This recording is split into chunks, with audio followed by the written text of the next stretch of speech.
welcome back to my channel. Today I'm coming to you from a different floor in my house, this time in my bedroom, but it's the same floor because this is what I have to work with for the moment, so bear with me. But yes, so I wanted to shoot the first video that is going to be part one of a four-part series that I have planned out, which is a quick history of me, my mental health journey, and why I'm actually doing this, which will be this part. And the second part being my last episode, so to speak. Sorry, don't mind my cat, she'll be in the background. Sorry. Sorry, just had to let my cat out of the room because she was playing with literal fire. The second part being my last depressive episode, because that's where I believe I had my lowest of lows and where I actually had the first real treatment, and which actually prompted me to make this series. So that would be the second part. The third part being my experience in a mental health institution, and the last part would be life after treatment, life after, I won't say after depression, I'll come up with a better name for it, because it's, I mean, obviously I still have signs of depression, so to speak, and I still am on medication, but yeah, that's kind of, I'll come up with a better name. We'll make it work. But yes, so I'll jump right in. So a little bit about myself. I grew up in Turkey. I was born in Turkey and I grew up there. I think I was always very outgoing. I was very much always wanting to be the center of attention. My parents owned a cafe, and I, as a 2-year-old, would actually go up to the guests there and be like, nom nom nom, give me food, because I'm a little cute baby. At the place that my parents owned. So not a very shy person, always very outgoing.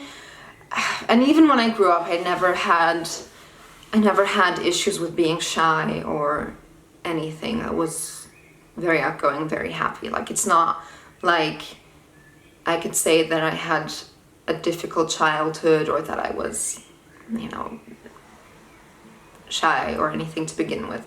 This will tie in with what I feel like now, so sorry if I'm giving you too much information, but setting up the story. I didn't really have any symptoms until I was 19. The first time I felt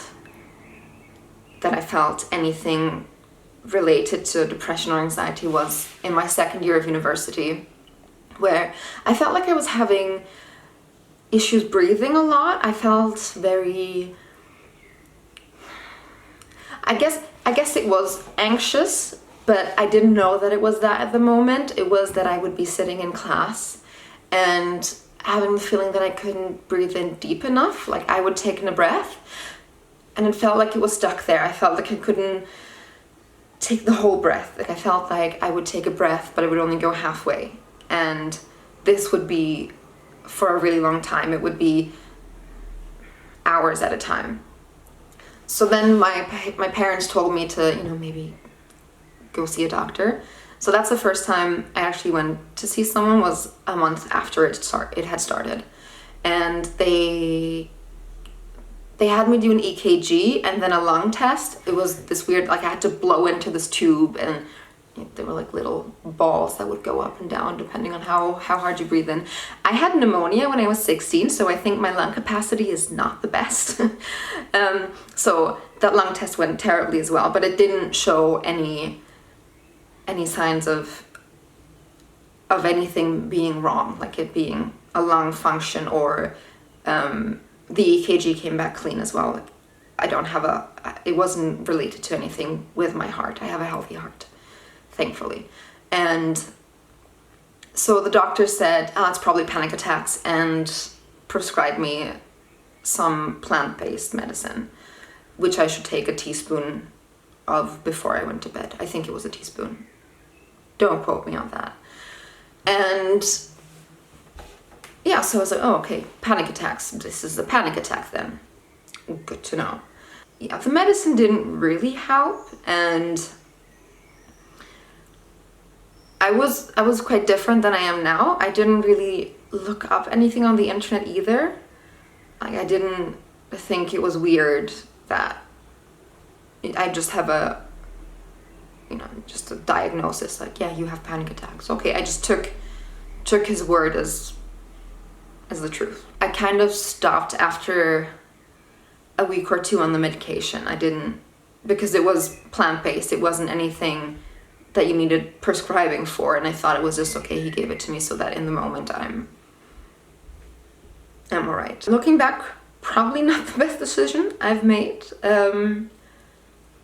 but I'll get to that in the later parts. Then that kind of dwindled. It didn't really fully go away, but it wasn't that I couldn't go on with my day-to-day activities. It was more of a nuisance than a hindrance. And in the summer it got worse because I was turning 20 and my mom was turning 50, and I was doing an internship in Istanbul, which was far away from my family, and me already not feeling well, it wasn't easy for me to be away, and I think that added to the stress. And the summer is actually when I had my actual first panic attack. I remember very clearly I was in a grocery store and I got this really terrible feeling like my heart is gonna stop. I can't breathe. I thought I was going to die. I know that a lot of people might think, okay, it's a lot of people have it.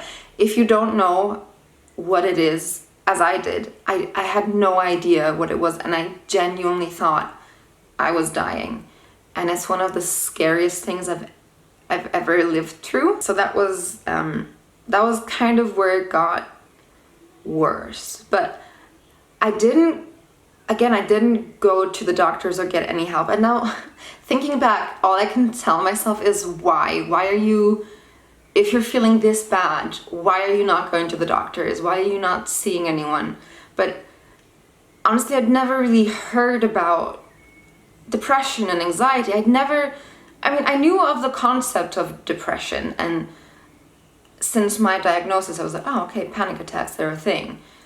But it's never something that I'd been told about. I thought, oh, this is something that's so far away and people go into therapy, but it's because something bad happens to them and they have to talk about it, but not, there is this illness that you can have and that it's something that you would go get therapy for. I didn't have that concept. I didn't know that concept.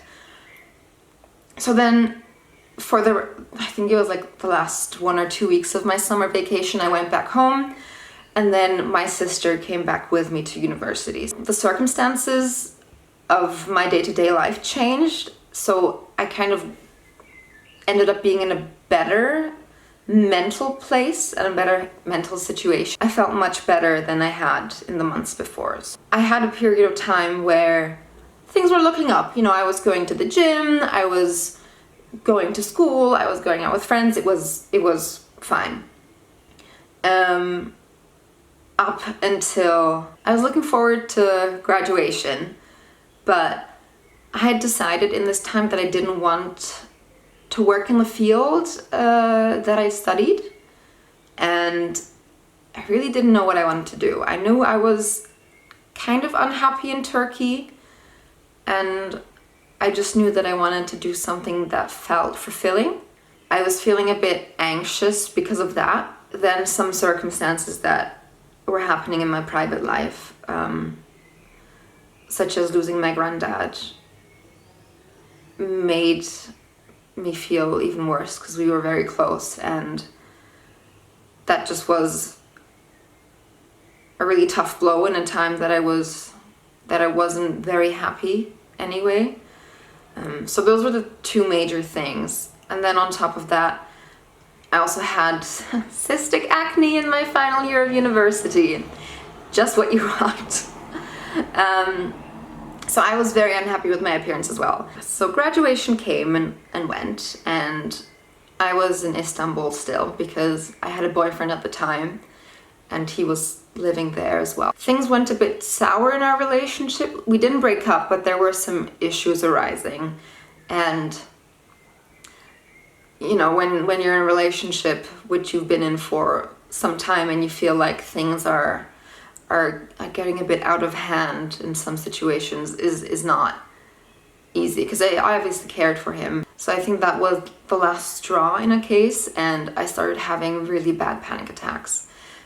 So much so that I would have to be hospitalized afterwards. I clearly remember one where we came out of the movies and I started having one of the worst panic attacks I've had till date, and I was just crying hysterically and I couldn't stop. And thankfully there was an emergency room right across the street. So that happened a couple of times, and my boyfriend then called my parents and said maybe it's time that she came back.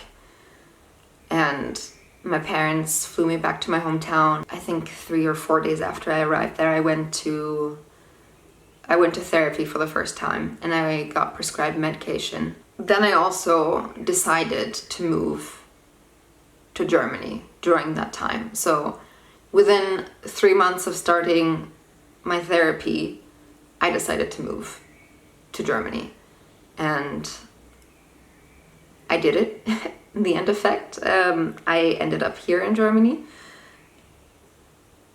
It ended well for me, but disclaimer, I do not recommend making big decisions for anyone who's going through a situation like that. That is one little thing I'll disclose in this video, because like that's one big thing that I learned this year while being in treatment is don't make big decisions while you're in this situation. I had a couple of very happy and productive years, that being up until I believe the end of 2017. Now that's the part that I want to cover in my second video, because I'm going to go a bit into detail of what triggered my last depressive episode, so to speak, and how things panned out differently, and why I believe that taught me so much about myself and the world of mental illness, which is depression and anxiety disorder in my case. But yeah, so that's all for this first official video, I guess. But if you want to tag along, basically I want to share the content that I wish I had found before I had my last episode. This is the content that I want to create. So if you want to stick around and see where I'm heading and what I'm talking about, please hit the subscribe button down below. It feels really weird to say that, but yeah, please do so. And if you want to get notifications every time I post, you can hit the bell icon right next to it. I'm a full-out YouTuber now. I've gotten the hang of this. I'll see you in the next one. Bye bye.